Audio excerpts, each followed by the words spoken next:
You need to get off the streets. The agency knows my secure locations, and they will be searching for us.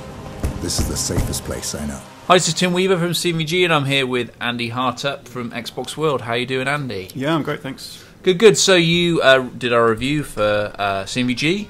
You really liked Hitman, as people will have already seen in this review. I guess some people out there may have read a review by our sister publication, PC Gamer, that's been all over the net. They've given it and ripped into it and given it a 6.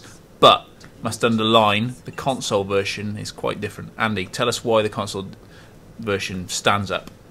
Well, I read his review and he complained about a lot of things that PC gamers have come to expect. And yeah, maybe I can't comment on the PC version, to be honest, because I haven't played it. But no, I loved it. I mean, he said he didn't feel like Hitman, and to me, it absolutely does feel like Hitman. I think that's been pretty unfair. What the big difference is that it's more of a story this time, and the traditional Hitman hub areas where you go around and explore and do all your creative killing are linked by sort of, well, linking areas which are a little bit more linear, but you still have choice about how you sneak through them. So talk to us a little bit more about that there. Is it almost like a series of rooms? That's how it seems. I mean, I've played the intro level, and that's how it seemed to me. Yeah, I mean, what you're watching now is like the King of Chinatown level. This is the first proper hub level, and you approach it as you would like a traditional Hitman game. There's loads of different ways to assassinate the king.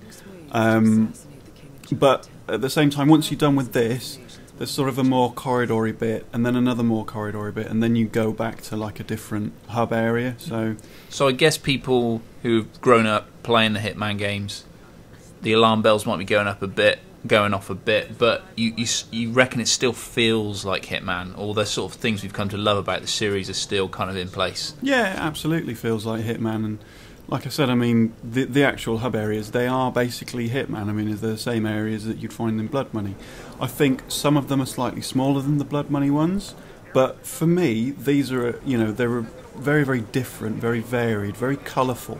And, like, for me, I preferred this game to Dishonored, which was another sort of, very popular, sneaky game, because, it's more colourful, there's more to do, it's got more character, and a lot of the locations are quite unusual. One of the things about Dishonored I felt was that, although I really loved the game, was you were never like 100% sure of what. Well, certainly I wasn't. By the end of the game, even by the last level, not 100% sure what the rules of the stealth were. But they are very clearly defined in Hitman. You know exactly what's going to get you detected, what isn't going to get you detected. If you're wearing a disguise, you find up to a certain distance, and then there's a little indicator that lets you know someone's eyeing you with suspicion, and then you can use your instinct. If you're playing on one of the lower difficulty levels, you can use your instinct to disguise yourself and sort of get out of that situation. Talk to us a bit about instinct.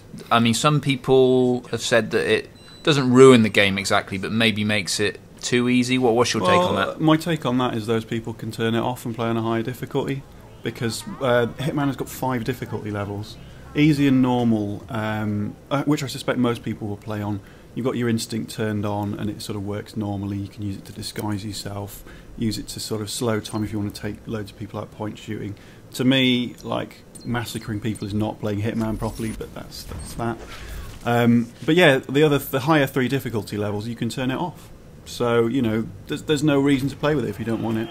Technically, although the levels are smaller, it seems like visually it's beautiful. I mean, do you think they've reduced the size of the levels to kind of cope with the aesthetic side of it? Possibly, yeah. But like I said, they're not that much smaller, and it's not about the size of a level. I mean, one thing that I've noticed about a lot of games, especially like Assassin's Creed 3, it's too big. It's too big, and it feels quite sparse. When you're going through Hitman, there's always something to see. There's always something going on. So it's not about the size of the levels; it's what they pack into them.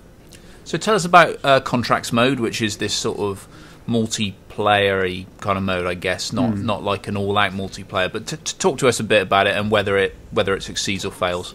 Well, it succeeds in doing what it tries to do. It basically lets you make your own hits using the existing levels.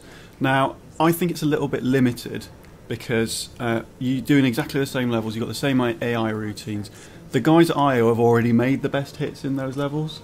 So trying to recreate anything better is really, really difficult. What they should have done is sort of expanded it so you could add new weapons and, you know, edit the levels slightly. But it succeeds in what it does, and it is really interesting, you know, creating hits that your friends are going to really puzzle over.